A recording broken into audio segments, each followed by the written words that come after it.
And good afternoon, everybody, and welcome to another edition of Talking Sports. I'm Sergeant Rock. That's Mike Cox back there. Jazz over there on the buttons, and we also got Joe Stovall, who will be showing up shortly. Here's what we're going to be talking about this afternoon, regular paper. The Illini football team is 24-point underdog tomorrow. Or is it more than that now? It's probably more than that by now. All right, who they playing? Wisconsin? Wisconsin, Wisconsin. At Wisconsin. They 24-point underdogs. That means they're not going to win. Also, KC in Baltimore, Cardinals and the Giants in the CLS in the Major League Baseball, which starts tonight. Also, Adrian Peterson, his woes continue. He admits that he took a few puffs. Well, you really didn't have a choice. Yeah, poor fella. LeBron James, he wants the salary caps removed. I think that would destroy the NBA if they did that. I think you're right. Let me see. Well, Katy Perry, she's gonna play the Super Bowl this Super Bowl. That takes February 1st. Also, Jerry Angelo, he used to be, what was he, the owner of the Bears or GM of the Bears? He says the NFL has covered up hundreds and hundreds of domestic violence incidents. We got all that and more coming up on this edition of Talking Sports. What's this? Best news around town. Best Basketball starts soon. Oh. All right. We got all that and more coming up on this edition of Talking Sports. You stay tuned.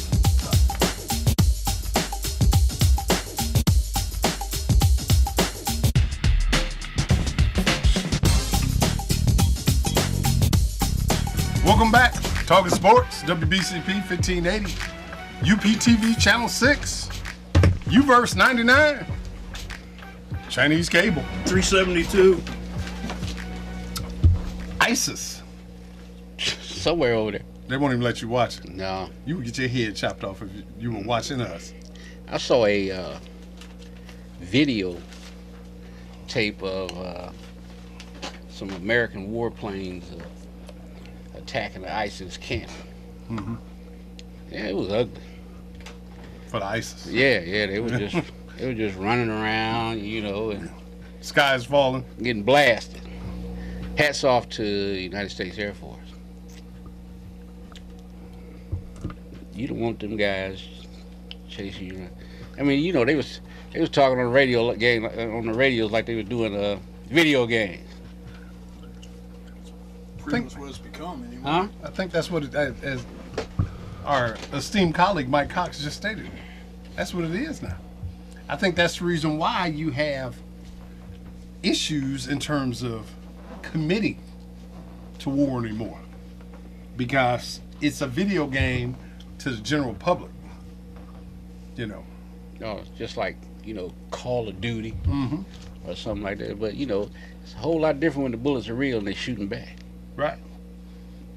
And I think that's why, when our president said that he was only going to commit to airstrikes, no boots on the ground, because I think most Americans, whichever side of the political landscape you're on, I think a little war weary. When you start talking about sending sons and daughters, conversation changes in terms of, regardless of what your political affiliation is. This is true. Yeah. This is true. But let's be realistic here.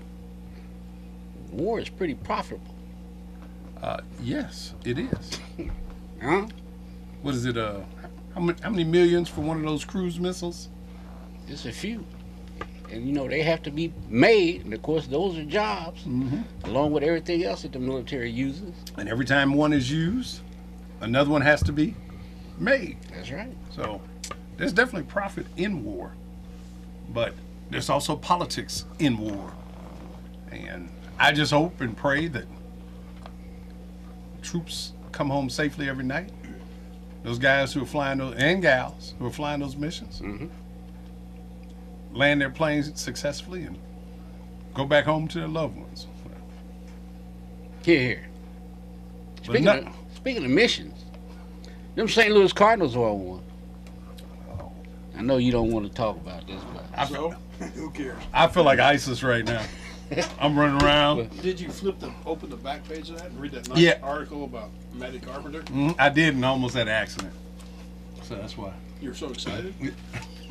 No, I was feeling a little ill when I started reading it, but The St. Louis Cardinals face the Dodgers best. More than likely, he's going to be the Cy Young Award winner. And, Thankfully, that's a regular season award. yeah. And Kershaw, big left-hander, faced the Cardinals twice in 4 games. St. Louis beat them twice. let me ask you a couple questions, Cardinal fans, before you go on your soliloquy and, Oh, yeah. sound like William Shakespeare. I got one. Go ahead. Did Kershaw lose any games during the regular season? 2, I think. Yeah. And he won like what, 21? 21. I think he was 21-2, 21-3, something like that. Okay. He was So- hurt. He was hurt for a couple months though. But he did lose during the regular season. Yeah. Okay. I just want to be sure that we were talking about the same guy because, the way this is being played out, he's 1-5 in the postseason. 4 of those 5 is lost to the Cardinals. Cardinals, yeah. I think we all can admit, with the number of years of sports we have collectively, sometimes some teams have some guy's number. Yeah. Regardless of who you are. We've seen in football certain quarterbacks, Peyton Manning, who just could not get over the hump when it came to the New England Patriots. We've seen in basketball, Mike in Detroit. Mike in Detroit, where certain teams, no matter how good you are, and this is a classic example, for 6 innings, Clayton Kershaw could not be touched by the St. Louis Cardinals. This are you talking about the first game? First I'm talking about both games. Well, yeah, Well, actually, both you're games. right. Yeah. Yeah, it fell apart in the 7th. Yeah. And when you say fall apart, let's go to the second game. He made one mistake. A hanging curveball that Matt Adams planted. But look at it. In right center. And that is the margin. That's why this time of year, we talked about this last Friday, is so exciting. Well, let's look at the Cardinals in left-hand hitting. They have been lousy. I mean, absolutely. Okay, we'll use that word. Terrible against left-handed pitching. And to have Kershaw come in and, they treat him the way they did. They had, doing this series, they batted .366 against left-hand pitching with 5 home runs. Only had 8 home runs during the whole regular season against left-hand pitching. So that just goes to show, playoffs or second season. Second season. I really like the quote Mattingly had. They were talking about Matt Carpenter, and he said, "Yeah, Stan Musial's running around somewhere in that body." Because Carpenter went nuts. Yeah. He went nuts. What you talk about home runs. The Cardinals had, I think, the second fewest home runs During the season. during the season. But think about the Royals. Remember last week I had made a comment. The Royals didn't have anybody who had hit more than 17 home runs. Didn't have anybody who had 95 RBIs or more. And look at what both teams have done in the postseason. And I think what happens is things get so magnified in the postseason, meaning when you're not doing what you're supposed to do as a player or as a team, it just seems like it grows exponentially. Yasiel Puig looked like a little league baseball player in the batter's box. Well, he struck out, what, about 8 times? 8 or Like 9, that?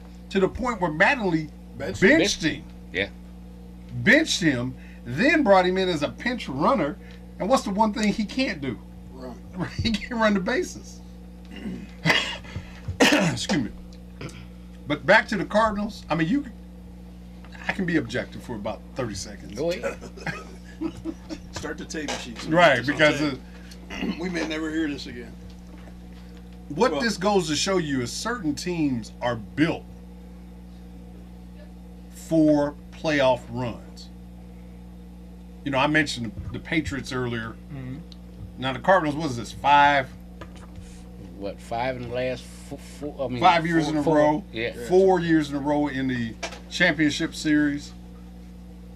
Regardless of who the manager is, who the players are, certain organizations are just built for postseason play. And when it's all in, you talk about Matt Carpenter. If the Dodgers played the Cardinals in a regular season 4-game series, Dodgers probably win 3 out of 4. Mm-hmm. Which they did during the regular season. But certain guys just have that, Mr. October, for the lack of a better term, attitude. And we got to see it play out against the Cardinals. The Cardinals against the Dodgers. Right now, starting tonight, they're getting ready to play the team that whenever there's an even year, they win the World Series. Yeah. And the Giants, either it's been the past, 4 or 5 years, 6 years, it's either been the Cardinals or the Giants in the World Series. Right. And the Giants go every even year. 2010, 2012, and now we're in 2014. Not that it matters, but I will point out one thing. Of those other years you mentioned, they were the division champs. This year, they got in as a wild card. Again, it probably doesn't matter, but they were playing better baseball those other years, I believe, than they might necessarily have been this year. I think one of the things that'll probably, I won't say one of the things probably, the one thing that will determine this series, bullpen. Yeah. Because the starting pitching, and I'm going to go to the Dodgers series, first 6 innings, that's all academic. It's those last 3 innings. Who comes in and gets on the mound and can shut the other side down for those last 3? It's all academic after that. So all the stats and all of this stuff, it comes down to when you step on that mound in the 7th, 8th, and 9th inning, and you have to go out and do this or this, whoever comes in better do their job. Mm-hmm. And most of them that's coming in are able to throw 90, 95, 100 mile an hour fastballs. And that's primarily what you're going to get. Hit it if you can. And normally you can't. Because what is it? Is it Rosenthal? Rosenthal, yeah. Trevor. When Gordon was up last at bat, you just want to go out and just grab a guy and say, come on, let's go back over here. Let's just go back. Okay. Because you're not going to. When I saw triple digits go up on the Jugs gun up on the screen, it's not fair. Especially when you've been battling Wainwright, watching the hook come in. Yeah, exactly. And one he throws you 90 and then he throws you 73, and you've been doing that yo-yo for 6-7 innings, and then a guy comes in and he throws it and you don't see it, you hear the sound after it's gone by you. Yeah, those are the kind of pitches where you're swinging the bat when the ball leaves his hand. Oh, and that's why if he has a breaking ball, your bat's in the third row because you change up. Yeah. You get ready to break your neck with what you're getting ready to do. But seriously though, when you got somebody throw the ball that hard, you basically guessing where the ball is going to be. Because if you're a good hitter like I am, as soon as he let the ball go, you're swinging. I thought you were a switch hitter. No, not me. Don't they call it switch batter nowadays? Is that what it is? I hear John Rooney say it all the time. Switch batter. Well, and talking about throwing how hard and all this, and I don't know what Kershaw threw him. That makes Adams' home run even more impressive. Yeah, Yes, Kershaw hits 90 plus on the gun. But what happened? And that's why you said about he made a mistake. He threw him a curve. Oh, that's right, and he hung it. And he hung. Well, and to me, Just a little bit. It's a matter of 2-3 inches of placement of that pitch. If it's down 2 or 3 inches, Matt Adams is like we said. Out or pops up. Right. Well, if it's up 2 or 3 inches, maybe he doesn't swing, or if he does, he tops it off and it turns into a ground ball, easy force out. And plus, it was a known fact that Cardinals can't hit lefties they can't hit. Left-handers can't hit curveballs, and you know you're getting ready to get one. Yeah, especially For the most part, you know you were getting ready to get one because Matt Adams couldn't hit a curveball if it was sitting on the tee. That one was. You know what I'm saying? that one was like this, and it was spinning like this. And I think the other thing about playoff baseball, I love the reaction of both. When Matt Adams hit that ball, he knew he hit it. Yeah. And he threw both hands up. Did that little hop, got all that weight up there in the air. When Kershaw let it go, He knew it was gone. he bent over because he didn't want to see it. He knew when that ball hit the bat, he was like, I just lost the series right there. Well, and you can hear it too. I mean, we've all said this. You listen to the game on radio or TV, you hear that very distinct crack. You know you it's hear gone. that crack. Yeah. You don't even turn around and look, like you say. And then on the flip side, you got Kansas City going against Baltimore. That's going to be a great series. Yeah, and they're the ones who start. I think St. Louis and them, their series start tomorrow. I think. No, I think both of them start tonight. No. St. Louis starts tomorrow. Yeah, that's St. right. Louis Giants tomorrow. Royals Baltimore, KC tonight. Tonight, yeah. That's going to be an excellent series. I'm looking at the fact that we talked a week ago, almost 2 weeks ago, when Kansas City came back and beat Oakland in the wild card game.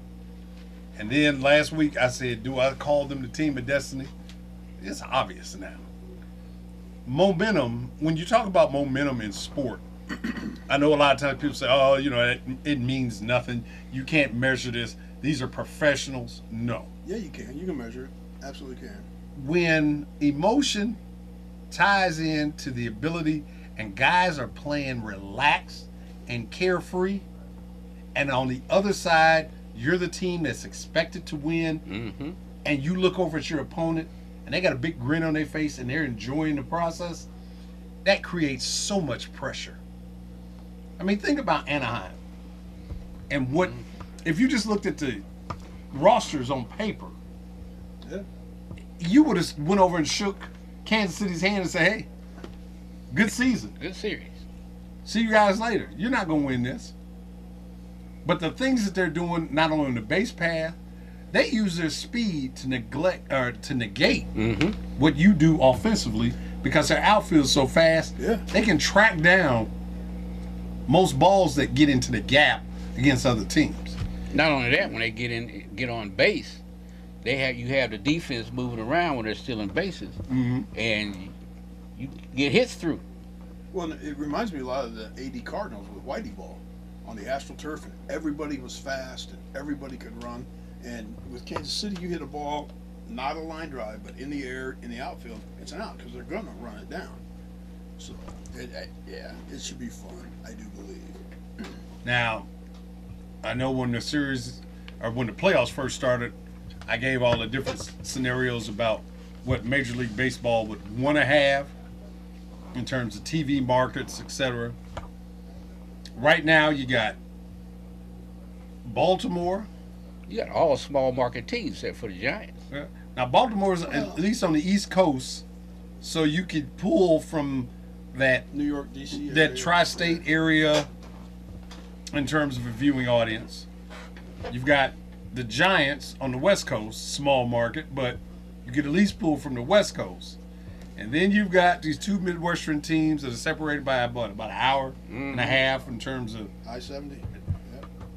Now, if you go back, what was it, 85?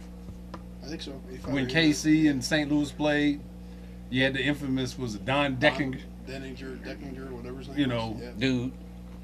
Horrible call there. So now goes the last thing I'll say about, once again, marketing. Do you want the purest series? To me, the purists would want to see Kansas City and St. Louis. Yep. The media market wants to see the Giants in Baltimore because now you got coastal areas pulled into this thing. Yeah, but you lose the middle of the country. Exactly. And it's a lot of middle of the country. Yeah, but the media doesn't care. I keep telling you, the media never cares about the Midwest. They only worry about coastal regions in terms of if they can pull that West Coast market. Because imagine, if it's Baltimore and San Fran, you've got Baltimore playing on the East Coast, and the game starts at 8:00. That game is now 5:00 on the West Coast. Where everybody's stuck in traffic.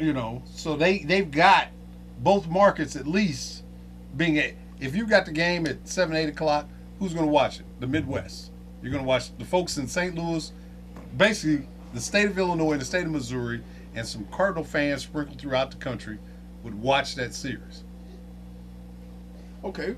So what's your point? St. Louis and Baltimore. I'm just saying this is what the media. And if you got Baltimore and Giants, who gonna watch? Just those people on the coast. Right, but that's more people in terms of media markets than the Midwest. But nobody in Southern California is going to watch a Giant series. Folks in Southern California probably wouldn't watch the Dodgers and the A's, let alone. But I think that, like I said, I think now going into this final wrap-up before the World Series, if they could have their druthers, they'd want an East Coast, West Coast battle. Because the other thing that it does is they can start pulling out old stuff in terms of, the Giants are the most recent World Series champ that's involved in the playoffs right now. Right. Then with Baltimore, you're now working more on nostalgia because they have been in about 30 years. 30 years. And when was the last time they won one? That was back. Well, you figure the last time they went was in '79. Yeah, when Boot Powell, the Pirates, and then winning it. You got to go back to '74. Jim Palmer, Frank Robinson, Brooks Robinson. And that would have been like what? Early like 70, 71. Yeah, so. Well, I'm thinking it's going to be Cardinals in Kansas City. I don't know what y'all think. I'll be honest with you. I can't even tell now. Because, at least in other sports, statistical logic plays out. Like in football, if you got a real good defense, it usually is magnified in the playoffs. Mm-hmm. Like Seattle. Or if you got a real good offense like Denver. That stuff seems like it does not matter in baseball. Because you can have a guy who's got a great, he could be having an MVP season at the plate and then get in the playoffs and just be a non-factor. Kind of like Kershaw was. Yeah, that's my point. Yeah. That's my point is that, usually the statistics, like in basketball or football, play out. The best team in the regular season, usually in a series, because you've got more chances to win, those statistics play out in the playoffs. They don't do that in baseball. Well, who's your winner, National League or American? Do it that way. Oh, got to be National League because his favorite team is in the National League. But you know what? The Kansas City-Baltimore series is going to be it should be a fun series to watch because even when Manny Machado went down for Baltimore, they still played really, really well. Kansas City's young, they don't know any better, they're fast, they're athletic, da-da-da-da-da-da-da. So, whoever comes out of the American League, I believe, will give whoever the winner of the National League is a pretty tough World Series, or they should. Well, I'm going to say this right now. Since logic doesn't apply to this thing, I'm going with the Royals. Fair enough. Because logically, they should not be there. That's why I'm saying. That's true. Logic. If we go back to the first game against the A's, they should not even beat the A's. Right. They were down, 4 runs? Mm-hmm. And rarely do you see anybody, even in a regular season game, come back from 4. But in a postseason game, and then in extra innings, and they came back, in the 8th or 9th inning to tie it? Right. Those things normally don't happen in playoff games. So because of that, I'm taking logic, like my bank account, throwing it out the window. And I'm just going to go with the Royals. You got what? That's what I'm saying. I'm throwing it out the window. Well, I think you know who I'm going with. But the best part about all this conversation is next October we'll be able to do it again. Yeah, because the Cubs will be there. That's baseball. All right, we're going to take a brief break. When we come back, we'll talk about the Atlanta. We might as well it's going to be a brief conversation, really, because they're like, 24 points underdog? So you're talking football. Football. Yeah. What I read yesterday. Talking that. 24 points. It's at Camp Randall, though. Well, I'm going to add another 7 points. You might can add another 17. 14, 15, 20. That's going to be an ugly ball game. We're going to talk about that when we come back. You stay tuned.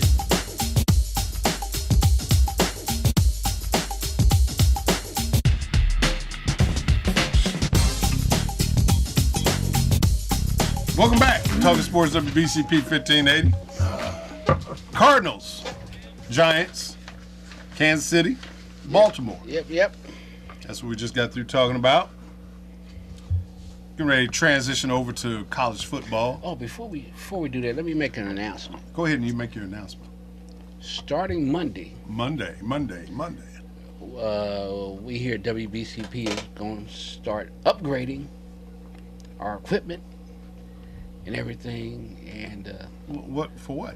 All the state-of-the-art stuff we already got? well, we got some more state-of-the-art stuff. Oh, okay. Yeah, starting Monday, we're going to start upgrading all our equipment. And you should notice a very clearer sounding WBCP. We're going to be sending our signal out to the transmitter via the internet. So that should get rid of a lot of the static. We also installing a new board, new transmitter, all of that stuff. Wow. So if you have noticed, it's already sounding a lot clearer because we did some work on the tower that we transmit from. Did you shimmy up to the tower? No. No. You, No, he didn't. you have to be qualified to do that. There you go. And, I'm sorry to say that is one thing that I'm not qualified to do. But you still tried anyway. No, I didn't. He was No. supervising. How come I'm picturing him like with an Evel Knievel helmet on? Oh, bike helmet. Bicycle helmet. That is. It doesn't matter because I'm You really supervising. should have made that day. And I'm just picturing him. Clink, clink, clink. Keep going, Sarge. 10 more feet. What do I do when I get there? Don't just shake it. Do it like you're intending at home. Just don't jump. Well, that's fantastic. So with the changeover in technology, Yeah, if you notice when you came in, all those boxes and stuff sitting over there to your left when you come in. I thought you were moving. No, that's it. I saw one box marked dishes, so I thought they meant dishes for the kitchen. No. But yeah, we're gonna start installing that stuff starting Monday. So, Cool. Public service announcement. yeah, Fantastic. I'm looking forward to it. Get down, get the hands dirty. Speaking of getting down and getting their hands dirty, man, the segues are amazing around here. Yes, they are. The Fighting Illini football team going to action tomorrow. Are not getting their hands dirty. Right. 11 o'clock, Billy D just looked through the window with a smirk on his face like he got a flat Colt 45. Shaking The his one head. thing you can say about this Illinois team, and this probably be the only positive thing that I say about them all this afternoon, is that they really look enthusiastic when they come out to tunnel. That's an excellent point. They look like they really want to play. All that Exactly. smoke rolling around. We got this. You know who they look like? That boxer right before the referee says, touch gloves. You know that one boxer is just jawing at the other guy and what he's going to do. And then as soon as the other guy takes his robe off, he's like, damn, I got to fight him? Like, I thought I was fighting the manager. darn. It's going to be ugly tomorrow. It's going to be real ugly tomorrow. Illinois is going to get beat down. Yo, I'm listening. they going to get a serious beat down. What do you say? One of them behind the woodshed whooping. I didn't say whipping. I said whooping. Illinois is going to get beat like Spike Lee and Mo Better Blues. That's how bad they're going to get beat. Or Jay-Z in an elevator. Mike got him. There you go. Now, before y'all say, oh, come on. or Ray Rice's wife. Oh, it's too soon. It's too soon. Joe. Oh, I'm sorry. Send all letters to Sergeant Rodman. Joe. But the thing about me and Mike were just talking off the air. Everybody tuned in the last week is this was it. This was the first of 3 wins in the Big Ten. So the Illinois would be bowl eligible with 6 wins at the end of the year. Everybody assumed because Purdue is bad. It's a pretty bad football team. Right. The Illinois would win at home. They had the largest crowd, 46,000 people there. That all? Well, think about it. Some of them non-conference games they only had in the 20s or in the teens, so that was a big crowd. Most of them from Purdue. No, it was orange and blue. They had a reunion. They brought back some old guys. Right. Yep. You know. So The stage was set to showcase the 2014 football team. And something happened on the way to the graveyard. The referee blew the whistle. I said, kick off! The Boilermakers ran for over 300 yards, and it wasn't fancy. Straight up the middle. That's the issue. We've been talking about this for 5 weeks. And, you know, we talk about how some people, all you do is hate on Illinois. Yeah. And they were 3-1 and you were still hating. No. Being realistic. We were diagnosing the problem. Quite frankly, they were a lucky 3-1. Right. Every game this year, they have gone in to the fourth quarter in a deficit mode. Every game. The Purdue Boilermakers, their rushing attack averaged about 57 yards a game before last week. They were able to amass over 6 times their average. 6 times. And that equates to, Over 300 yards. And the veins started thank you. fluttering. But I did use the word equate. So Get this man a cookie. so stop it. You do get a gold star today, Sam. Well, it's early still. Let's give it an hour and see what happens. And I think the thing that if you are an Illini fan, that should bother you more than anything is not the numbers. It's the fashion on how the numbers were achieved. Guys were running untouched. Quarterback was running untouched. That's what, Yeah. right down the center of the field. In sports, They had what? 3 touchdown runs over 40 yards? yes. In sports, one of the areas that determines whether your defense is strong is the middle. Baseball, you got a good catcher, pitcher, shortstop, center fielder. Pretty good team. Basketball, got a good point guard and good center. Pretty good team. Football, on defense, you got a defensive tackle, middle linebacker, and safety. Pretty good defense. It ain't happening. Not at all. One other comments I made to Mike. Amir Abdullah, the week prior, basically had 200 yards in the first half against this defense. And that's you're talking about the Nebraska running Right. back. Yeah. Right. Against Michigan State for an entire game, and this is a guy that's being touted as a first-round Heisman Trophy, first-round draft pick, amassed 45 yards total. 45! For the game. That's it. I don't care who the quarterback is, anybody else. That's it right there.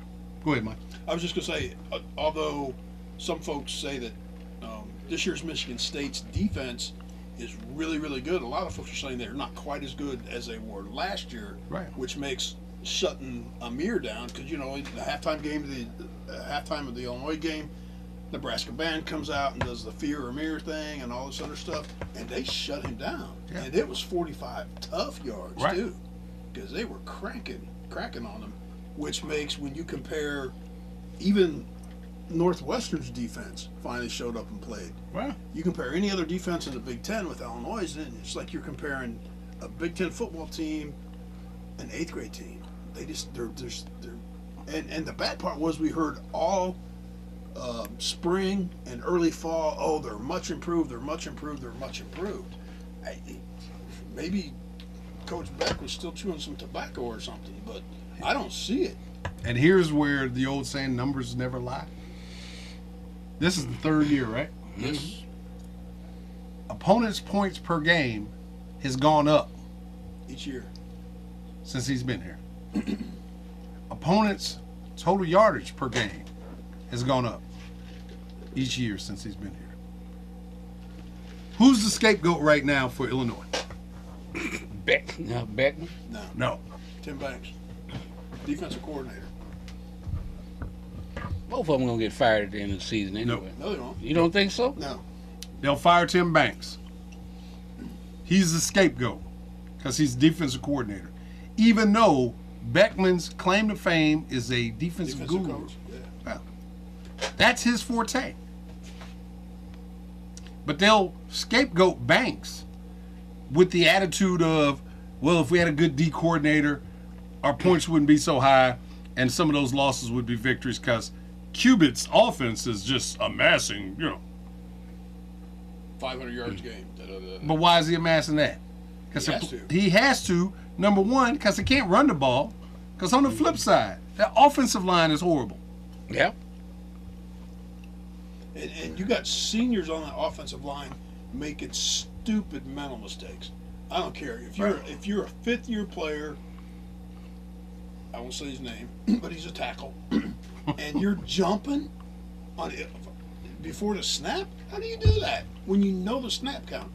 Joe and I were talking. He's forgetting it from where you're sitting to when he gets to where I'm at. We're going on 2. Okay. Break. He gets out to the edge. But boom, and he moves. He's like, oh, man. It's like last year, Alex Hill. I'll name him because he admitted to it in the paper. There was like 3 or 4 weeks in a row where Illinois scored a touchdown and he was caught holding. And every week he said, yeah, that was pretty dumb. I shouldn't do that again. And the next week, boom. And the bad part was the touchdown that was called back was pivotal, and it turned the game around for the most part. Let's look at why you hold. You hold because you're losing the block. You lose the block because you can't block. Exactly. I mean, there's crossing guards that do a better job of stopping traffic. I mean, that's really this thing is, Mike said it best. The first 2 things you're taught when you play football is do what? Block and tackle. And they can't do either. And they can't do the 2 basics. So how do you turn, if you can't do I can see if it was, injuries or scheme or, when you can't do the 2 basic things in the sport, that's like baseball. If you can't throw the ball and you can't hit the ball, you're not going to play very much. Basketball, you can't put it in the basket, you're not going to play that much. Nope. And now you're going to Camp Randall, or you're going up to play the number 1 rushing team in the conference. They're coming off a loss at Northwestern, so they're pissed off. And they know what your weakness is. And you've got Melvin Gordon. And he'll get 400 yards this game. And your transfer quarterback is gone for 4 to 6 weeks. Mm-hmm. So on offense, we talked about for weeks, no Aaron Bailey. Beckman comes out with his chest poked out. Well, Aaron's got a red shirt. Well, not this. He can't red shirt now. He can't. Do you think he plays Saturday? Give me your scenario, Mike. I said what they should do if Aaron Bailey is truly the next quarterback, and this does not factor in whether or not Westlawn Hills. It does factor in he seems to get hurt a lot, but you throw O'Toole out there, let him just get pounded for the rest of the year. Say they Aaron Bailey and let what's his name, Chase Crouch or one of the other 5th or 6th string quarterbacks be your backup. Because look at the schedule that's left. What anybody, and I know the coaches will go, oh, we have a chance to win all of them. But in reality, pick a game on the schedule that's left that they can truly win. There's not one. Yeah. So, I didn't mean to scare you. So ideally, you go ahead and you redshirt Bailey and you save him and let Chase Crouch or I don't even know if the Hazlitt kid's still here or Jimmy Nadura, whatever his name is, who came in as a quarterback. I mean, your offensive line can't block, so whoever you put back there is going to get beat up. So, now I go to the flip side. You play Aaron Bailey. Why? He can move. With the offensive line that you have, you need a mobile quarterback. Riley O'Toole is not a mobile quarterback. Riley O'Toole has had his chance. Riley O'Toole is a 9th-year senior. I think he's 10th. Yeah. He's been around. I think he came here with Juice Williams. He's proven. that he does not have the skill set to be a Big Ten quarterback. A serviceable Big Ten quarterback. Do you have weapons in terms of Dudek, Allison, John Davis, Donovan Young, Josh Ferguson? You've got some guys that can make some plays. Well, I'm thinking you should start Bailey for the experience alone. What if he gets hurt? Because you can't block. Sometimes some experiences in life aren't good experiences, Sam. I don't need to experience a Adrian Peterson switch whooping to know what a whooping feels like. The same thing with... And if Bailey's your guy in the future, why do you want to take the chance? Wow. And are you saying put Bailey out there because he's going to have, going to Mike's point, a legitimate shot next year to play? Westland Hills, he's the quarterback. And I think that's where the dilemma is now. You know, I'm speaking from a realistic standpoint, but I think Mike's got the best point. Because if you redshirt Bailey, you save 3 years. Here's the problem. Maybe Bailey's like, oh, now you're going to redshirt me? Even after this guy goes out?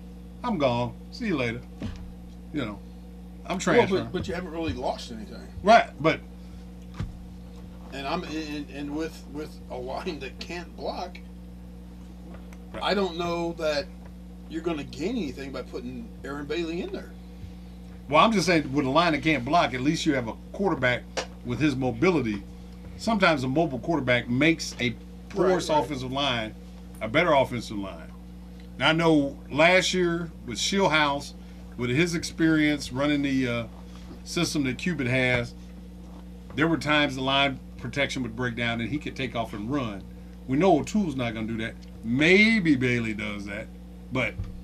Well, Aaron's a big kid, too. I mean, you know... So he taking the hits that Shieldhouse took last year, I mean, I think that Bailey probably outweighs him 30, 40 pounds. Mm-hmm. So, I mean, you would think, given that, he would be durable. Well, biggest thing for me, you sit down and look at this thing, is A, you know you're going to play a team that has the target and the sight set right on you because they play football the old-fashioned way. Melvin Gordon, after losing, what was it, 250-yard performance last week, something like that, and in a loss to Northwestern, who nobody thought was very good. Good, right? Year, and they're leading the conference. So you know he's salivating to get back on the field against this defense, and the line is 24. Oh yeah. And you said you'll add I add a few more points to that. This could probably be rock bottom. You know, everybody talk about last week was rock bottom. No. This could be one of them old school 56-3s. Yeah, but we don't really have a kicking game either. No. That's iffy at best. Billy Lee back there hanging in the door, folks. Cause he whispering, giving it his 2 cents. Man up, come up here and say something. You got something. Billy D held it up and said, and the ladies like it too. Colt 45. I was thinking about the 2 quarterbacks. They can't hear you back there. You going to come up. Florida won a national championship playing 2 quarterbacks. But Florida had 2 quarterbacks that were good, college quarterbacks. Illinois doesn't. Bailey be the runner and Lunt be the pass. Lunt's not playing nothing for a month and a half. Hurt. But see, I thought, going to Mark's point, that's the way I thought it was going to play out this year. Because at the beginning of the year, Cuban had made the comment, we have to find a way to get Aaron on the field. Because Nathan had 100 rushes last year. We got to find a way to get those 100 rushes. Because you think about, into our system, in terms of sustaining drives on crucial third down situations where a receiver's not open and you got a guy back there who can maneuver himself to the down marker, that's what Aaron Bailey can do. I would hope that from his freshman year to this year, his ability to throw the ball has improved so that he does have a legitimate shot to play. Most of your top, your top 15 teams in the nation have dual threat quarterbacks. Yeah. And if you have an offensive line that's below average at best, you need a guy to at least be able to create some space for protection, not only for himself, but also to protect the football for the team. But runs a 4-4. you better run a 4-3. A 4-4 10-yard dash or what? It's 4 weeks, 4 days. Anyway, it's tomorrow morning at 11 o'clock. You can catch that game on ESPN2, I think it was. Yeah, so you can have beer and eggs. There you go. Little Jose in your eggs. Have you ever tried it? No, but I'm just listening to you when you talk about it. Come on, man. That's some good stuff. Last week, 6 out of the top 10 teams got beat, Mm-hmm. including number 1 Alabama against Mississippi State. I watched that game. Enjoyed it immensely. That was a good ball game. Right. There was. Who else got beat? They got beat. Oklahoma got beat. Oklahoma got beat. Oregon got beat. Oregon got beat, for yeah. the second time, right? Or they just got one loss? That was their first loss. Okay. All right, who else? Who else got beat? Hmm? No, of course not. They're going to laugh. Come on, us. Right. We're the But- researchers. Yeah, I don't. I just bring up the subject. He's like, the hell with doing. You think I'm going to look at that stuff up? I work during the day. I got a real job. Exactly. And I pay for nothing. Everything I get is free. And but who else? There were a couple of the top 10 teams that got beat. You only got to come up with 6 of them. We You gave you got to come 4. up with 6 of them. We gave you 4. Why? I don't know the other 2. The point is on that, though, is twofold. Thank you. It just screwed up the playoff system. No, it didn't. You don't think so? No. No. Still like SEC. All you got to do, here's the thing. See, this is where people, here's what you're talking about. They want the work done for them.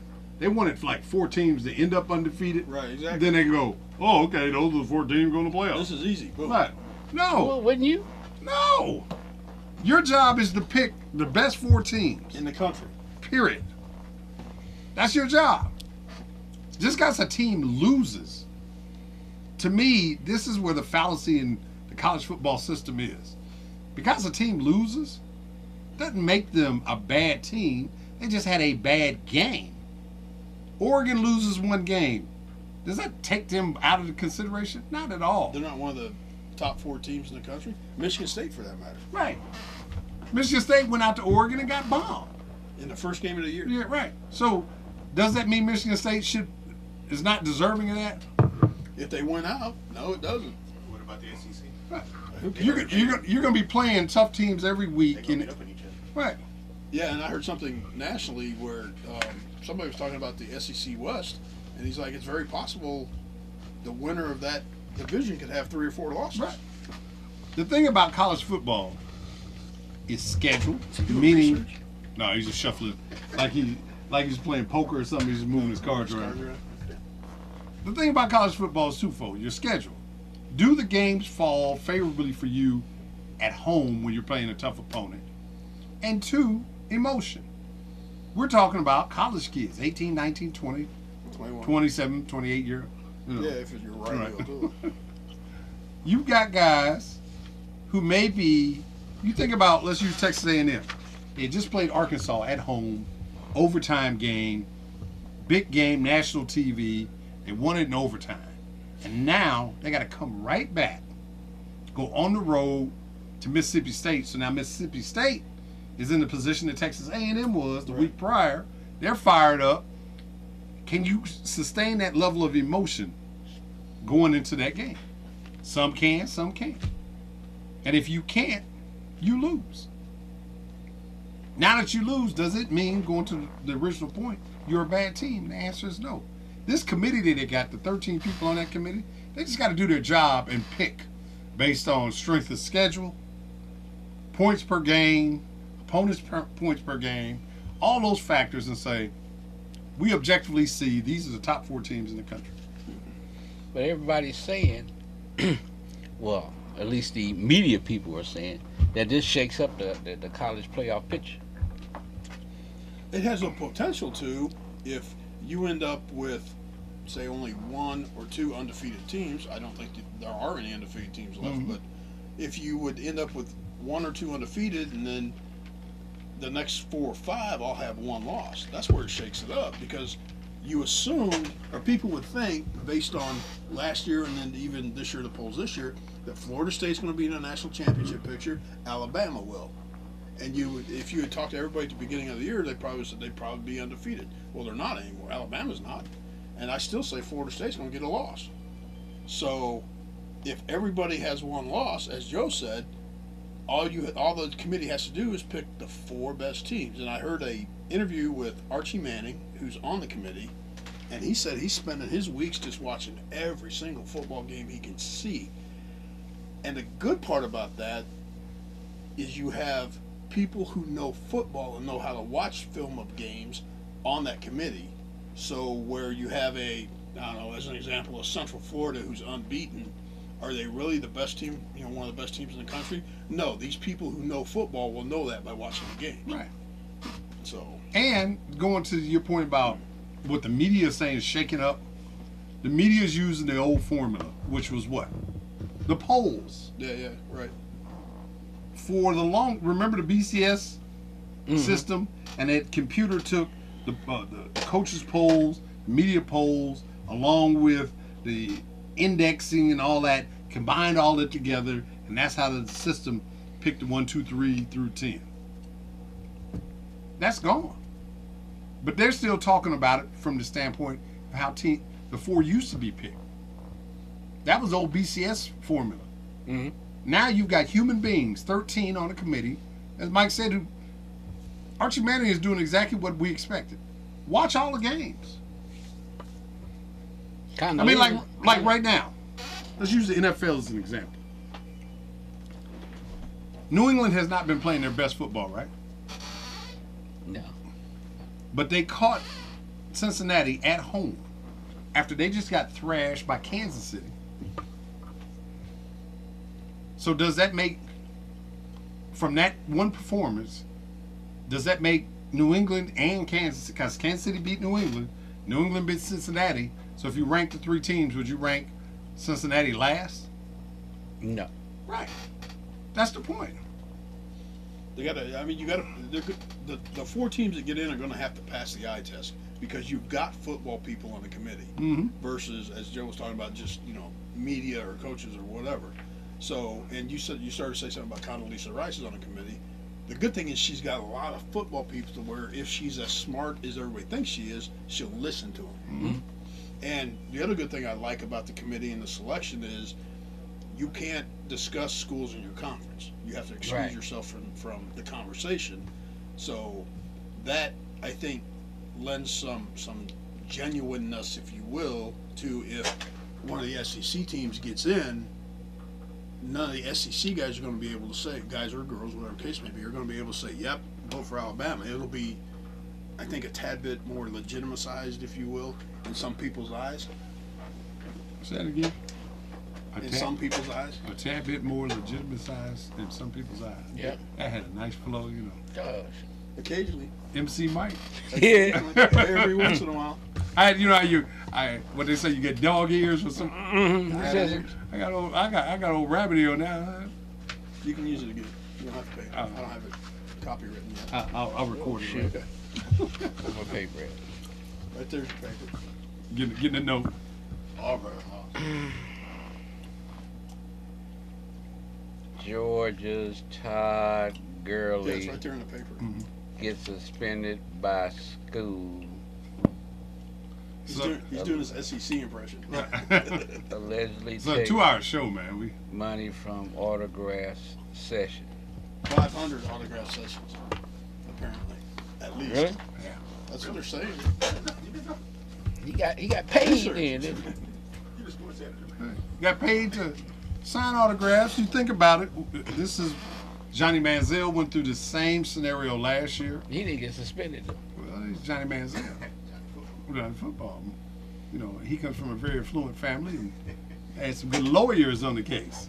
And construction business, you can disappear. There you go. Cement shoes. Todd Gurley, on the other hand, is leading the nation in rushing, or one of the top rushers in the nation. I think he's got about 773 yards total for the season. Georgia's 4-1, and they got a big game coming up against Missouri, who's also 4-1, and to pull him off the field, some serious implications. But this is that conversation we've been having for multiple years now about guys trying to get compensated for their likeness, or in this case, their signature. Terrible. What do you think the people hosting it doing is illegal? It's not- They don't care. They're right. They're making money. Money. That's the point Why right would they- there. Why would they go after them? Because What they've can- done nothing Fine wrong. them, Yeah. fine them. What can For you do? what? For How what? you gonna find them? Well, I mean, they know it's against the NCAA, you know. For him, For him, not for them. but not for them. Only that's like in traffic. Yeah, you're right. But that's why you, as an athlete, you now have to make a decision. You have to make a decision. Hey, is this in my best interest to go with Mark to this autograph session, knowing They make $500 or whatever. right? But you know, my family can't. My mom can't pay her bills. And that's my point. That's the best interest move. I'm hungry at night. You know. Ain't no athlete hungry anywhere on on any college campus. Not no more. And this fool writes, "Eat more chicken." I've been wanting to do this. I've been wanting to do this for the longest.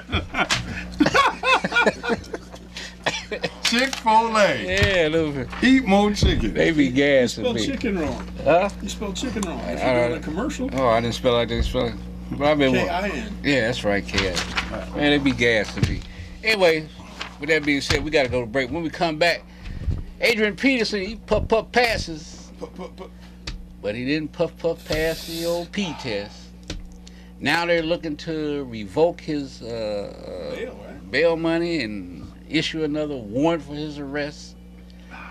Because And- smoking dope in Texas is still illegal. Yep.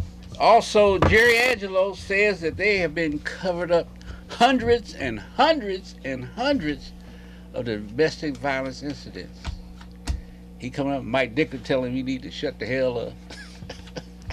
You didn't do nothing about it then. Why you bringing it up now? I usually I don't agree with Iron Mike, but in this case, All right. We'll be back with more Talking Sports right after these. Dicker.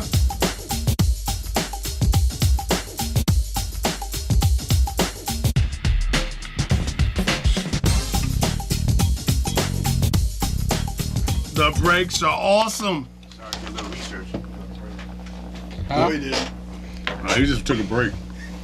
I mean, that's what they are. When he breaks, he breaks. I'm a union man. We get 15 minutes. And you take Every 3 all. hours. It was 14 minutes and 59 and a half seconds before you came around the corner. All right, moving on to the NFL. Prosecutors in Montgomery County, Texas, have filed paperwork to have Adrian Peterson's bail revoked, and Minnesota Vikings running back rearrested after he told a drug tester that he recently smoked marijuana before he was about to pee in a cup. Say it the way he said it. Hmm? Say it the way he said it. I might have smoked a little weed. I might have smoked a little weed. Smoked a little weed. But, you know, come on now. The man was being honest. I mean, it's best to... No, he was might kind of being honest. Oh, he did take a switch to me.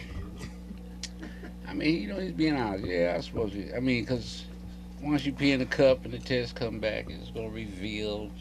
Whether or not you might have smoked some marijuana. Yeah, and it's best to, I don't know, I guess it's best to tell him than to have, you know, have it tested and come back positive. It's best knowing you're fixing to get indicted not to be smoking any. That's what's best. My attorney will be my mouthpiece. My question is, does he ever play in the NFL again? Yes, but I mean, 30 years old. Minnesota still owe him a bunch of money. I think if he does play, he's going to play for another team. Minnesota's going to try and trade him. But will Minnesota owe him a bunch of money if he violated his contract? there'll be some buyout settlement. I think what will happen is twofold. With Minnesota building this new stadium, he cannot come back and be the face of the franchise when they open the new stadium. That's number one. We've seen this public relations nightmare of, the zero tolerance attitude from corporations and the public when it comes to some of this, whether it be domestic violence amongst women or, now in his case, child abuse. So I don't think he'll be able to come back to the Vikings. Second of all, now with this, the factor that you went to court, the question I've got is, at what point do you have to become a cognizant adult to recognize I'm going to court? Hang on, let me roll this up real quick. Right. How do you do? I don't even know how to say it. Man, How are you that stupid? man feeling the pressure. He needed some release. There are several ways legally. Have a cocktail. There. But my point is, I know when you got one of the best criminal defense attorneys out there, and Rusty Dart, respected throughout the United States with his legal prowess, Roger Clemens loves him. This was one of the conversations that was had during consultation. Here is the... Adrian, you cannot be doing anything stupid because they're gonna give you a drug test. So don't be smoking nothing or sniffing nothing or da-da-da. And by the way, they're also gonna make you blow on a breathalyzer machine, so don't be drunk when you come to court. Okay, let me roll this up real quick. Thanks, Rusty. I can feel it. I mean, this is where I know a lot of people say, well, come on now, athletes are human, and I'm starting to, kind of lean. But I think it also, here's what has happened when you can do whatever you want for so long, that sometimes you don't process that rules also apply to you. I don't think Adrian Peterson really thought at that time that this was going to have an adverse effect on him when he walked in that Well, courtroom. for the most part, the way he's looking and his demeanor is like it's no big deal because he's going to get off of this child abuse. And therein lies the problem. Right. And I think here's why he looks that way. I don't think he recognizes the severity of the charges that are labeled against him. Right. And here's why. He's a freak of nature. I think he Oh, thinks... them your words. Right. I think by being honest, it's the same thing with the weed thing. If I say I did it, I'll be all right. I'll be all right. By telling them at the courtroom, yeah, I smoked a little weed. Right? What I said at the top of the story. The guy was just being honest. Right, but he's thinking his honesty. Keeps him out of trouble. Right. And in this case, it didn't. Right.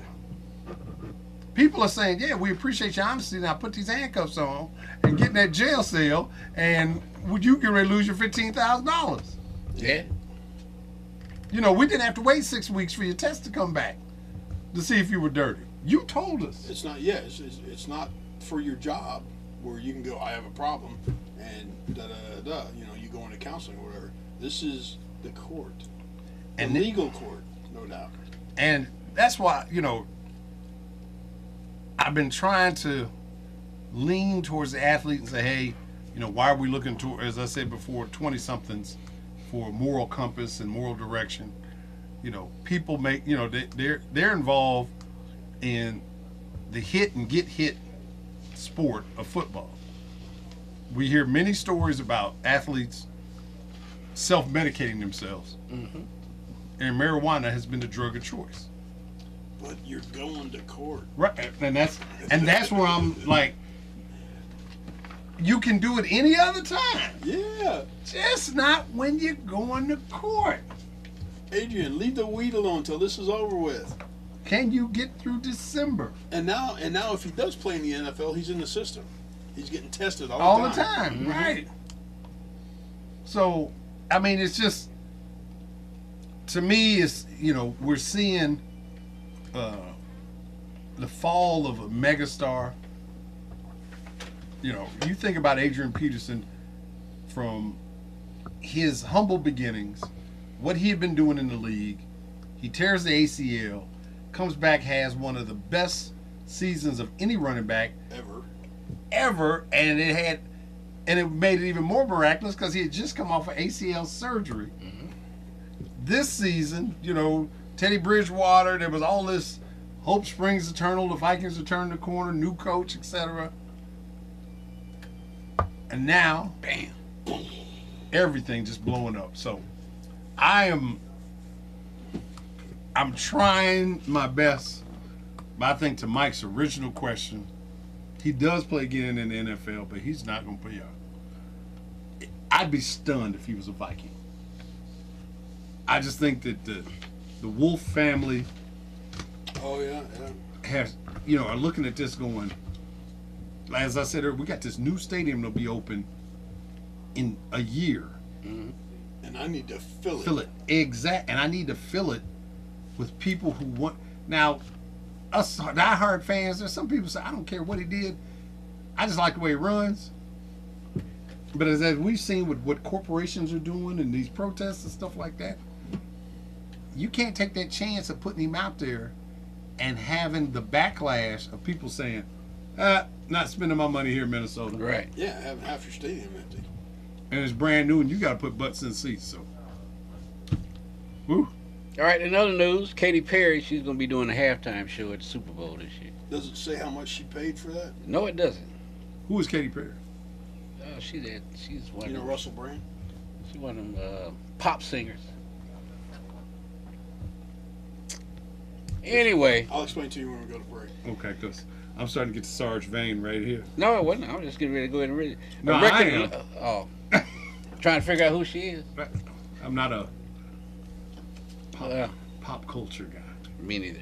Anyway, a record 111.5 million viewers watched last season's Super Bowl between Seattle and Denver, and during the halftime, Bruno Mars performed it in the half. NFL has gotten wise. They're like, hey, you want to be on the Super Bowl halftime show? Give us a little bit of cash. Because my understanding, after Bruno Mars appeared on the Super Bowl, his album sales, record sales, and everything blew up. I think it would have blown. His record sales would have blown up anyway.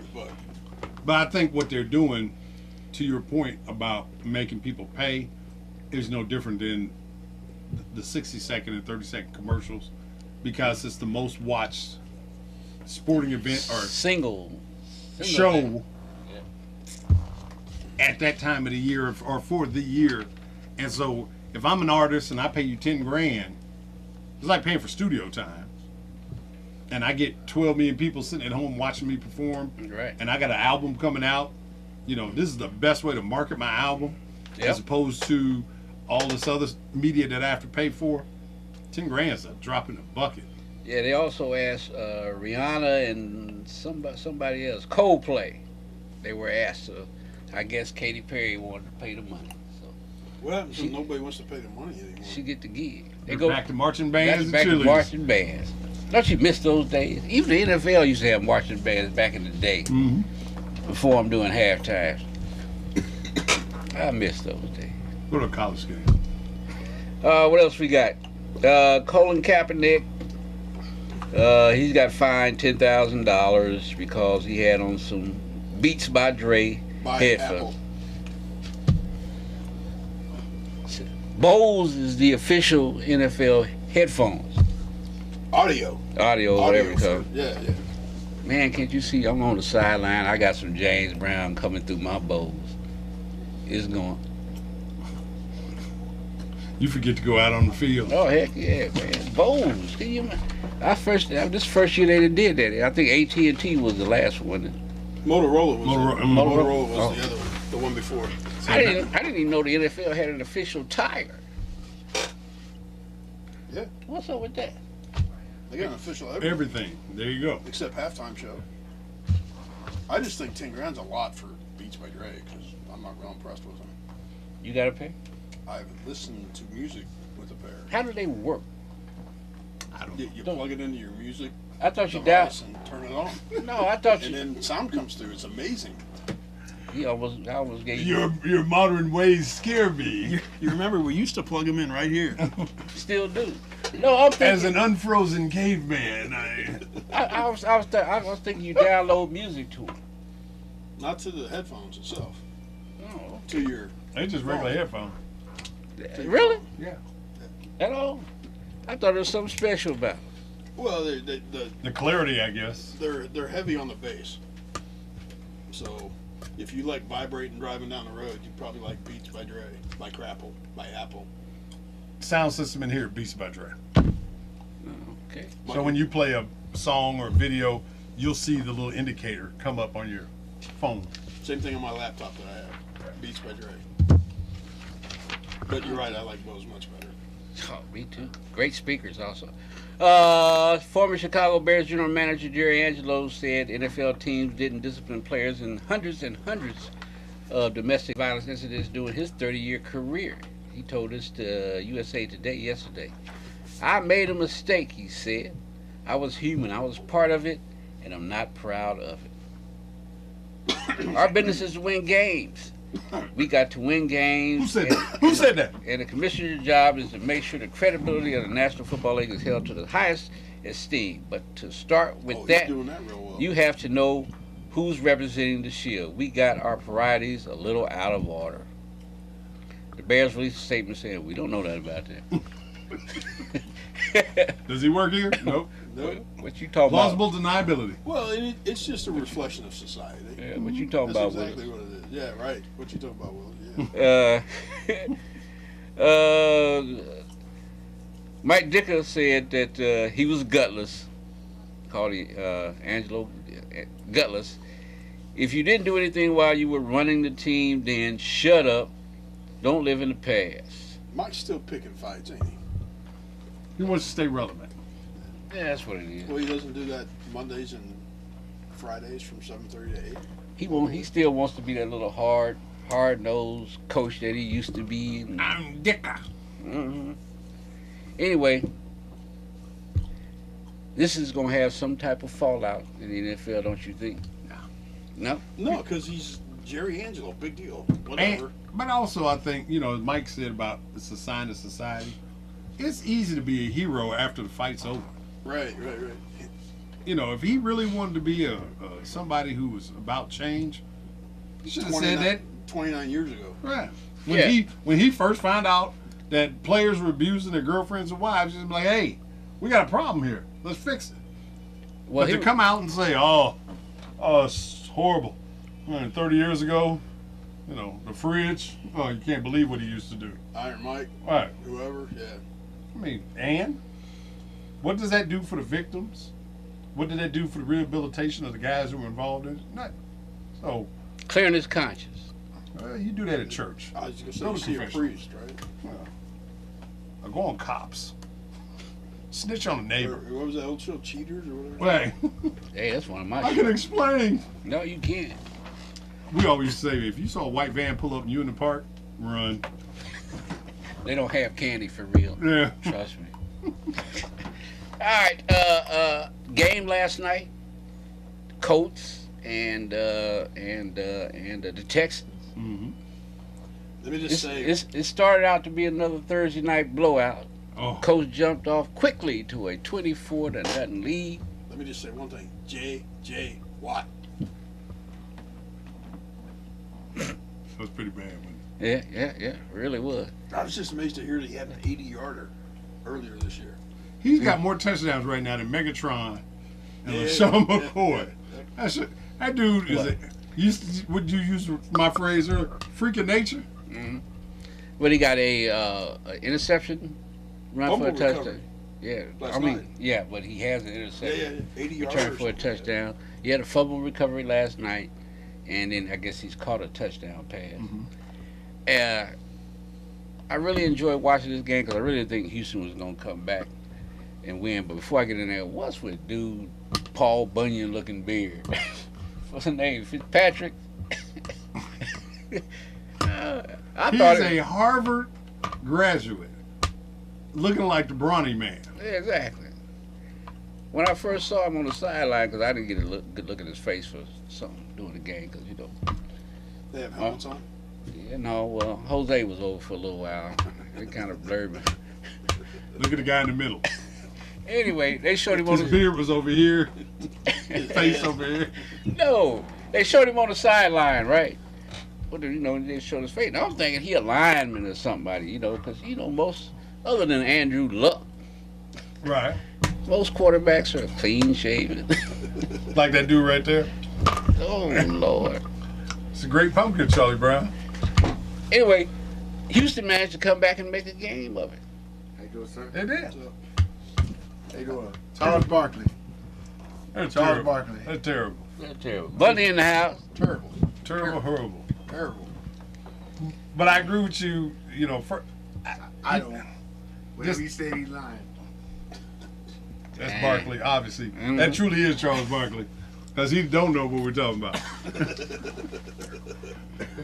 I think they need, you know, with the NFL being so strict, we just talked about the Beats by Dre, fine, and, you know, they got a guy that measures how your socks supposed to be, and if your pants went over your knee, and did you have proper pads and stuff like that. There needs to be a grooming rule, He'll teach it. and it needs to be, number one, facial hair. But number two, all these dreadlocks hanging from under these helmets to the point where guys, you can't even read their name on the back of their jersey. It's a fashion statement. No, it's not. He jealous because he can't get none. I got So says the bald man. right.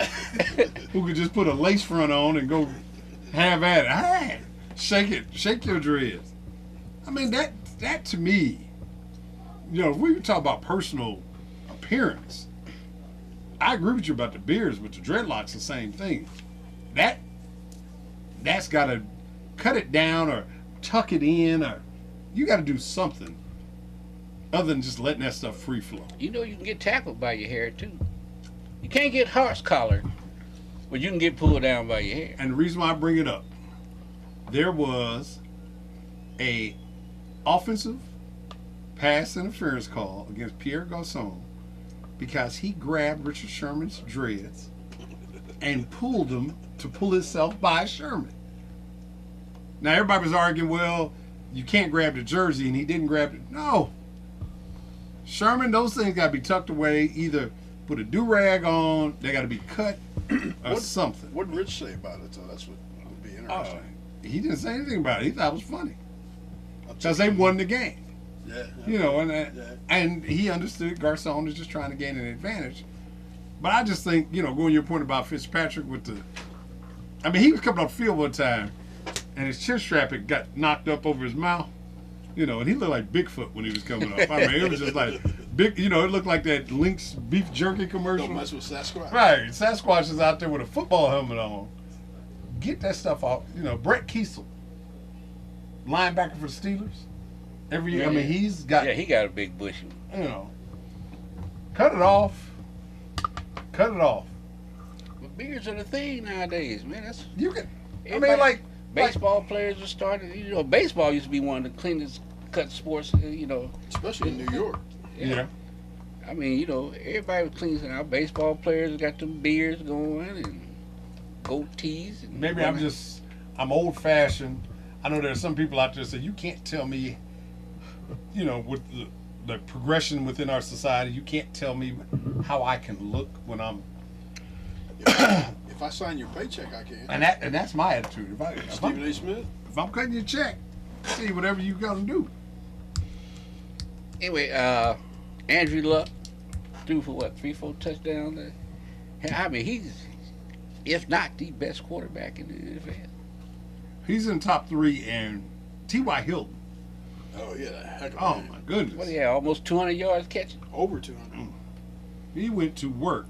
And going to your point about Andrew Luck, we're starting to see that separation between, this is the Peyton Manning, Ryan Leaf. RG3, I know he's been hurt, but what Luck is doing right now, I think kind of squashes a lot of that. They were 1 and 1A when they were coming out of the draft. Nah. RG3 may still be a pretty good quarterback in the future.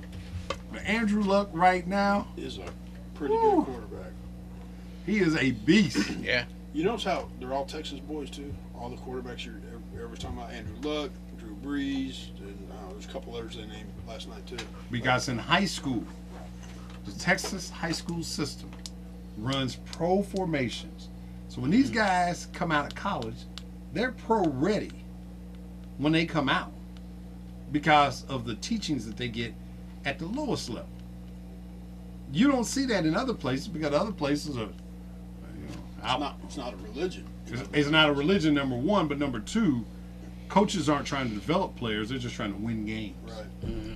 So they'll do whatever they can to win a game, but when the player leaves, they've really got to be retaught football wherever they end up at. You know, but down in Texas, like you said, it is a religion, and it's a religion based on everything. Stadium size. You seen some of the high school stadiums in Texas? Yeah, I was reading last week they shut down that latest one they built because of some type of concrete. They got some structural Yeah, they didn't deficiencies. They didn't build it right. And that thing set like 40,000. Yeah, I think it cost something like a couple of $1 million to build. And the thing is, they'll tear it down and they'll rebuild it. Right. I mean, it's not like our debate right now about building a high school. Yeah. That won't Mike be a just said, that thing will be torn down, rebuilt, and probably be functional by this time next year. You know, so Bears managed to find a way to lose another one. Jay Cutler. Hello. Jay Cutler. I think You see that picture I posted? No, I didn't see it. yeah, that's, I'll look when I get one. It's pretty darn funny. but Jay Cutler, the Dennis Green line is who we thought he was. Yeah. He's going to do.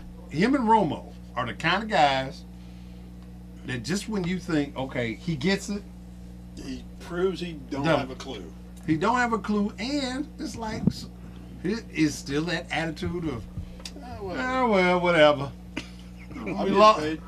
We lost again. Let me call my banker, see how much money I got left. Speaking of Cowboys, they're 4-1. Amazingly, But why are they 4-1? they ain't played nobody. But the other reason, DeMarco Murray. Well, that too, yeah. Is when we talk about Cutler and Romo, when they can turn around and stick the ball in the belly of somebody else and not have to do anything, every now and then a tight end seam pass or an out route here or there, Right. they're fine. But when they would come try to elevate themselves to be superstars, first game of the season, Romo tried to be the guy. Even though in that game, Murray ran for 129 yards. Since then, Romo's figured it out. Oh, 29? That or Jason, what's his name? Right. Well, Gary's probably gotten a phone call from Jerry. Jerry, and he's like, Jason, not to tell you how to do your job, But I'm going to. But here's what we're going to do. Now, you got that guy down there, 29. I really like him. Just give him the ball. Give him the ball. And if you got any questions, you give me a call, okay? Take care, Jason. And that's what Jason Garrett told Tony Romo, and now the Cowboys are 4. And the defense is playing lights out. Yeah. Lights out. But they got a tough test this week. Who they play this week? Seattle. Seattle. In Seattle. They'll be 4-2. So now, this past week, the Cowboys played at home and ran a silent snap count at home. Yeah, because they had they're playing Houston, I think it was. Mm-hmm.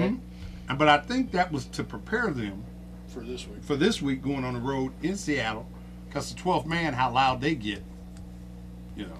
Well, they said there were a lot of Houston fans in Texas State. Yeah, well, It's not that far of a drive. I mean, it could be. Well, actually, if you're a Houston fan, it's not that long of a plane ride.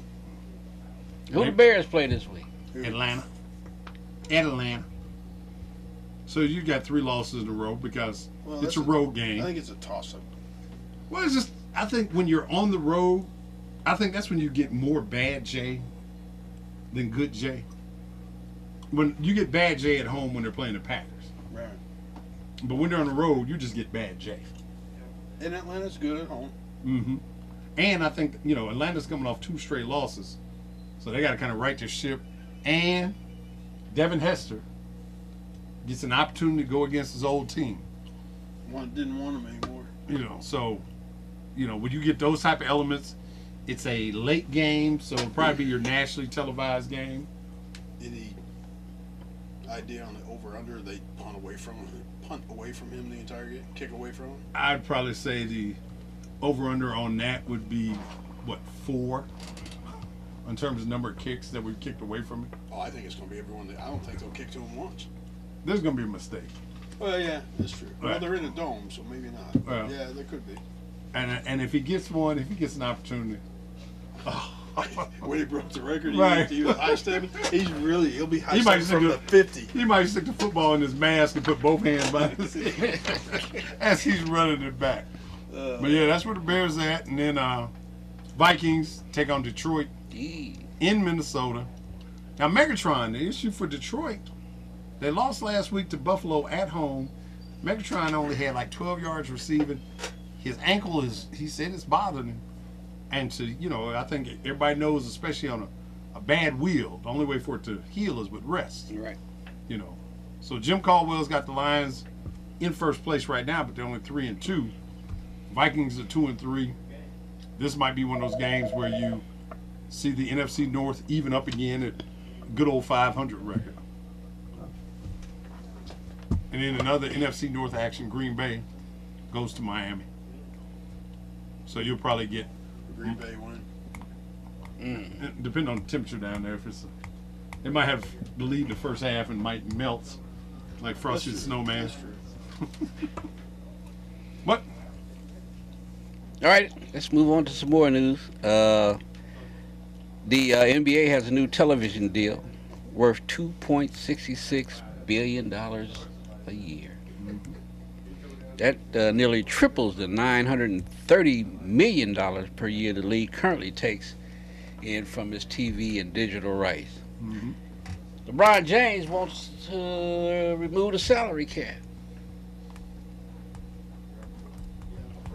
I agree. In the next collective bargaining agreement, they're going to be like, hey, y'all go from $900 million to $2.66 billion annually. I think we need to get a little bit more of that pie. I think what will happen, because I think there should be no salary cap, but I think if there is no salary cap, you get into the old baseball system, Yankees, Dodgers, big market. You can buy your team. Right. And in basketball, we know it only takes one or two players to shift the balance of the league. I think what will happen, because if they dig their heels in and say no salary cap or bust, then you'll have a lockout.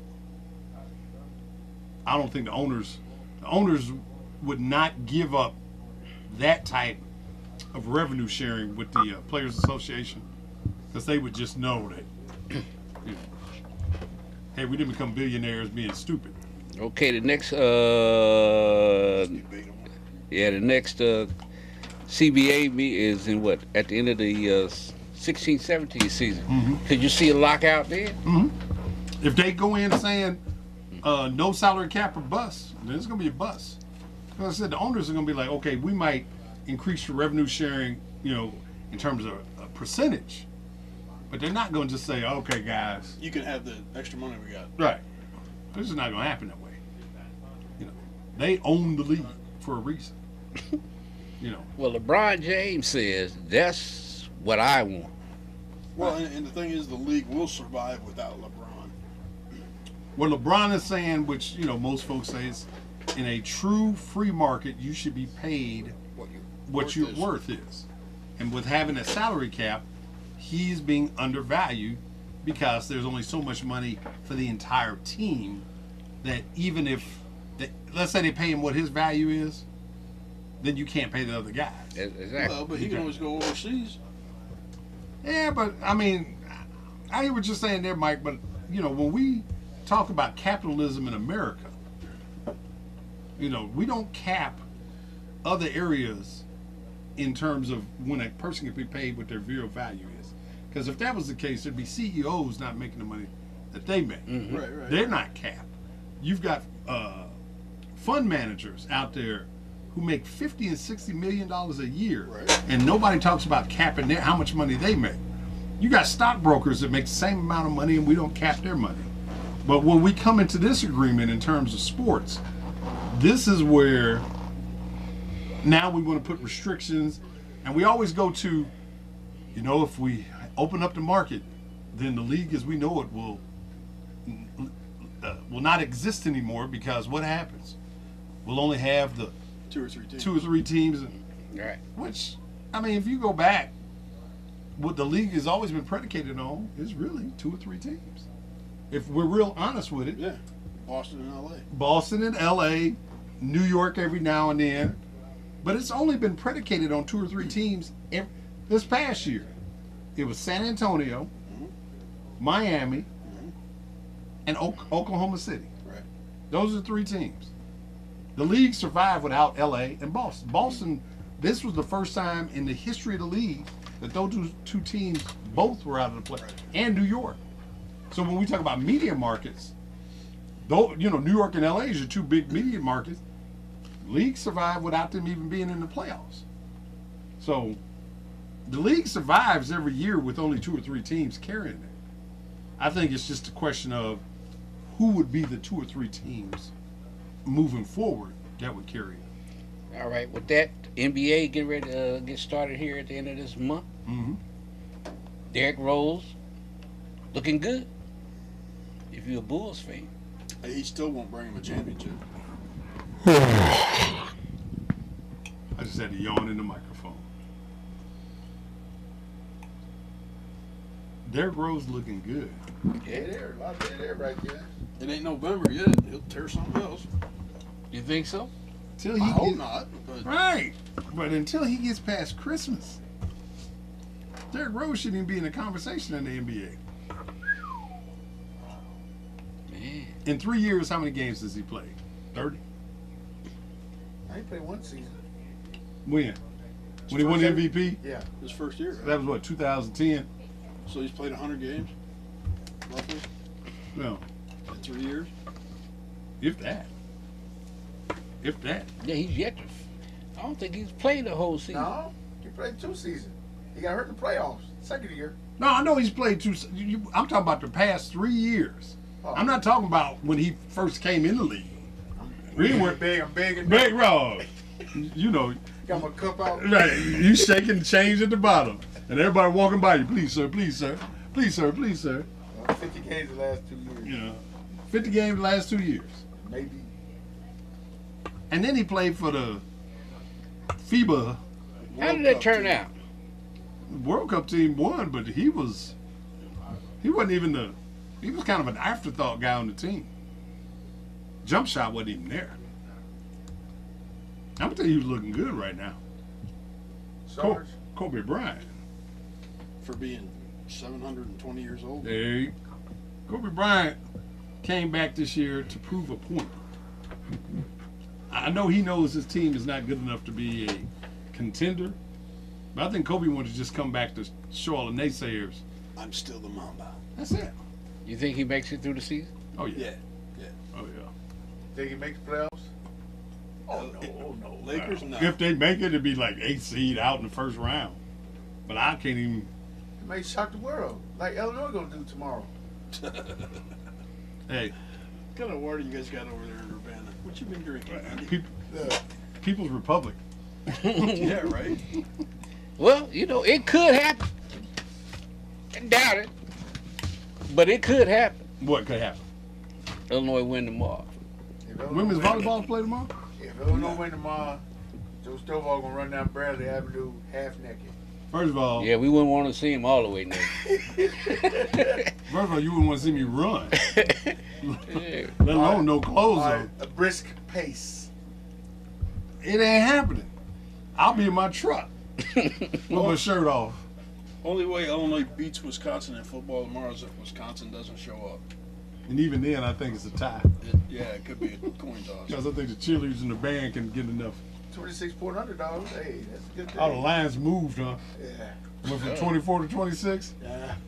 See what I tell you earlier about you could add to it? Add a few more points. I told you you could add 17 to that line All right, what's happening locally? and still win. Local teams in town playing? Champaign Centennials at home. They play Crystal Lake Central. Yeah, not to win the better part. It's not. Not playing them kids from over there. He's not playing all them geese. Team from McHenry County. They're 4-2. That'll be a pretty good game. Good test for Centennial going into the latter third of the season. Are they still undefeated? 6-0. Just beat Urbana last week. Homecoming for Urbana. Got ugly quick. Urbana is officially eliminated from any playoff contention as they are 1-5 now. Ooh. Urbana plays Normal Community there. They're on the road, so they'll have their work cut out for them. And the Morons of Champaign Central go on the road to take on the young upstart Danville Vikings. Even though Danville's only won one game, which was their first game last week in overtime, 17, 16, they're building for the future. They always have athletes. I mean, the one thing about Danville is you can never count them out because they always have athletes. So Central will have to go and still play the A game to try to get their 4th victory of the season. All right. Quickly, Illini basketball, they getting ready to start up. Right around Halloween when they have the thing at the stadium, what they call it? Sarge Rock Night. They had it down at Green and Wright Street last year. Not having it. They're not having exhibition. They're not even having blue and white, orange and blue scrimmage this year. First time you'll see Illinois play is in their first game. What? Yeah. They're having a total block out in terms of going to practice. So the media day that Was yesterday, no media, fans, etc. will be able to see the Illini from now until November 7th. Why is that? John Gross has instituted that.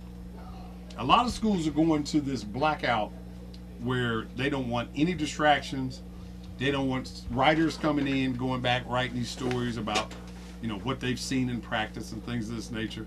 So, is it good for the sport? I say no. And in terms Especially Kool-Aid drinkers around here, you talking about convulsions. right, They shaking right now. they got the twitches going, but Carl and Presence, convenient care coming down right now. They waiting on that. They're getting drained from that football Kool-Aid, so they're trying to get their basketball version. They don't know how to. They don't know how much milligrams they need. well, I think that football Kool-Aid had a little Ebola in it because people are dying from that football Kool-Aid. But I think on the basketball front, Tracy Abrams is out for the season, and so Ahmad Starks and Aaron Crosby, the true transfers from Oregon State and Seton Hall, you'll see them fill in his void. Jalen Tate from Simeon, sophomore, he'll another year under his belt to play point guard. You've got LaRon Black and Michael Finke coming in as freshmen, and then you've got that nucleus with Ravonte Rice his senior year and Nana Egwu leading the way. So they've got and all those sophomores they had last year, Maverick Morgan, Kendrick Nunn, Malcolm Hill. yeah. So you've got some guys that are ready to play. The question for me is twofold. Is Illinois better based on the players they have, or will they be better because of the players that other teams don't have? Meaning, you think about what Michigan State lost, Indiana lost, Well, Michigan lost. Teams are now coming back to the pack, and Illinois, with basically the same team they had last year, does that close the margin or the gap that they have? And quite frankly, you won't know until Season starts. and December. you get to see how, because there's a lot of teams with a lot of new faces, and until you see those guys play, you really have no clue, what they're going to be able to do. All right, how much time we got there? We got football. What you watching this weekend? What am I going to watch this weekend? I'm watching baseball. Eyelids. Well, see, Bun knows my MO anyway. Because they usually knock on my screen about halfway through and say, hey, You up? you up? The game's still on. We're getting ready to bat right now. I'll just wait till the next time we come up to bat. But I'm definitely going to watch baseball. I think one of the things I enjoy about this time of the year is good old-fashioned playoff baseball. I said it earlier, I can be objective for 30 seconds. I'm glad you were. And the card, That was pretty good too. That probably hurt you to say. oh, I got a old knife in the side when I was saying it. But I'm really going to be interested to see this Giants-Cardinals series and how this thing plays out. I said earlier I'm going with Kansas City. No logic behind it. But I'm going to watch that. Other thing I want to see is college football. What is it? Is Mississippi plays who? A&M. Texas A&M. It's gonna be a hangover. And the reason why I want to watch Mississippi State and Auburn. Auburn. Auburn. Yeah. The reason why I want to watch. There's gonna be 2 hangovers. I want to watch Mississippi in the fact that this goes to the area. We've been talking about Illinois for so much. This goes to the area of recruiting. Because Treadwell, the receiver for Mississippi, is out of Creek Monique. And the question I have is, what is in Oxford, Mississippi that would make a young man from Creek Monique travel through the state of Illinois to go to Oxford, Mississippi? Weather. Besides and what? hog maws and Oxford, neck bones. Mississippi is what. You Neck could have went to bones. Florida State. If you Neck talk about bones. weather, you could have went to Florida State, Texas, Texas, right, Arizona, wherever. UCLA, USC. But he went to Oxford, Mississippi. So Beautiful country. I Sure didn't say is. it wasn't beautiful. It was beautiful country last week. I said Mhm. a lot of beautiful country. So The country girls. What you watching? Baseball. Some football tomorrow. Probably not the Illinois game, or I'll watch the first 10 minutes till it gets up to 100 to nothing. Then I'll change it. We get 110 minutes. Somebody in bad shape. Somebody gonna be fired before they come back home. Monday, what you watching? SEC football. No, actually, I got referee tomorrow. I'm gonna watch little kids. All right. what you gonna watch? Whatever's on. Anything he can get the rabbit ears to tune in. Probably get that Nothing till about 2 o'clock. midget MMA fighting out of Uzbekistan. Midget. I got my money on the small one. All right, that's gonna wrap this up. Guy goes Anyway. to the bottom rope. You ain't watch the baseball game? Of course, There's two friends. of course. Johnson 5. No, I will probably go over to the VFW again. They love you over there. You love them, don't you? One or Yeah. two. Something going on over there. Yeah, I like to go hang out with my people. Is the libations real good? Oh, let me tell you something. $1.75. Less than $2. Less than $2. That's less than a meal at McDonald's. You go over there with $5, you can stumble out the door and go home. I thought you didn't pay for anything. What I just say? You go in with $5. I didn't say I paid for anything. He said go in with 5 and then stumble out the door. It takes a lot more than $5 to get him stumbling. That's right. That is true. All right. I've witnessed it. Both of us. I've invested in it. $76. Trust me, I was hurting. And I had to go to ATM the next day for you. All right, that's going to do it for this edition of Talking Sports. We do this each and every Friday from 2 to 4. We'll lace them up and do it again next Friday. Lord willing, the creek don't rise. It's supposed to rain some more today. Yep. All right. So you guys be sure to tune in again next week. Michael, Thank you, gentlemen. Bundy, you have anything you would like to add? Johnson 5. That's a Joe? call.